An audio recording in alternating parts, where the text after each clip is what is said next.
소상공인시장진흥공단 면접준비 방법 살펴보도록 하겠습니다. 2026년 상반기 소상공인시장진흥공단 모집 인원은 총 70명입니다.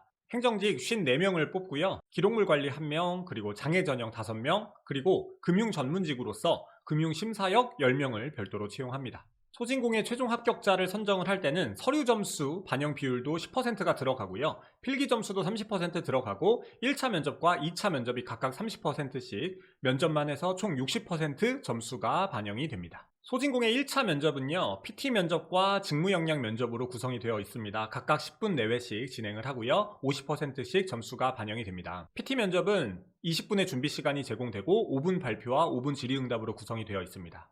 소진공의 기출 문제입니다. 이 기출 주제들은 공자면접 블로그에 올려놓았으니까요, 한번 참고하시면 좋겠습니다. 소상공인시장진흥공단 면접준비 방법에 대해서 한 가지 팁을 좀 설명을 해드리면, 이 기업은 기관에 대한 로열티를 상당히 중요하게 봅니다. PT 면접에서도 기관이 수행하고 있는 사업과 관련해서 주제를 출제하기 때문에 공단이 진행하고 있는 각각의 사업에 대해서 철저하게 파악을 하셔야 하고요. 인성 면접에서도 기관 사업에 대해서 알고 있는 점, 그리고 지원 동기, 어떻게 디지털화를 해야 할지, 아니면 AI를 어떻게 적용하면 좋을지, 이런 질문들을 매 면접마다 공통적으로 하고 있습니다. 그렇기 때문에 여러분들이 반드시 이런 질문들은 준비를 하셔야 하고요. 이 질문들에 그냥 단순하게 답변을 준비하는 것을 넘어서 내가 타 지원자보다 훨씬 더 답변을 잘 준비했다는 걸 보여주셔야 상대평가인 면접에서 여러분들이 합격을 하실 수가 있겠죠. 따라서 기관 사업에 대해서 공부를 하실 때는 사업의 주요 목적하고 사업 진행 방향성을 함께 보시는 것이 좋습니다. 소수의 소상공인을 집중적으로 지원하는 사업이 있다면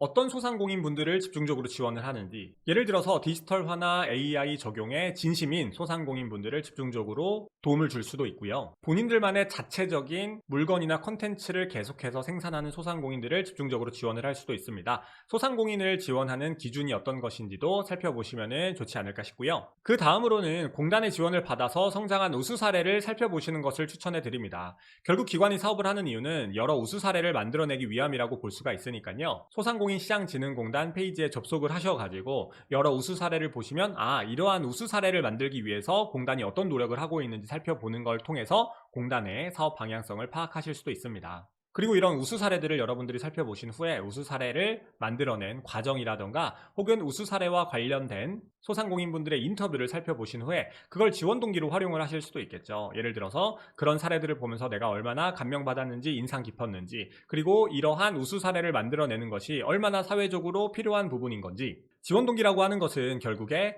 수많은 기업 중에서 왜 꼭 소상공인시장진흥공단이어야만 하는 건가 라고 하는 이유를 여러분들이 답변을 하셔야 되는 것이기 때문에 소상공인시장진흥공단만이 할 수 있는 노력을 보면서 그 노력이 왜 이렇게 사회에 필요하고 여러분들이 어떤 감명을 받았는지, 그 사업을 내가 왜 꼭 해보고 싶은지, 이런 부분들을 지원 동기로 작성을 하시면 좋은 답변이 만들어지지 않을까라고 생각을 합니다. 공자면접은 그동안 소상공인시장진흥공단 총 30명의 합격자를 배출했습니다. 이번 2026년 상반기 대비로도 강의를 진행할 예정이니까요. 단기간에 효율적인 면접 준비가 필요하신 분들께서는 고정 댓글에 있는 수업 참고해 주시면 좋겠습니다. 이상으로 소상공인시장진흥공단 면접 준비 방법에 대해서 살펴보았습니다. 잘 준비하셔서 꼭 좋은 결과 거두실 수 있었으면 좋겠습니다. 감사합니다.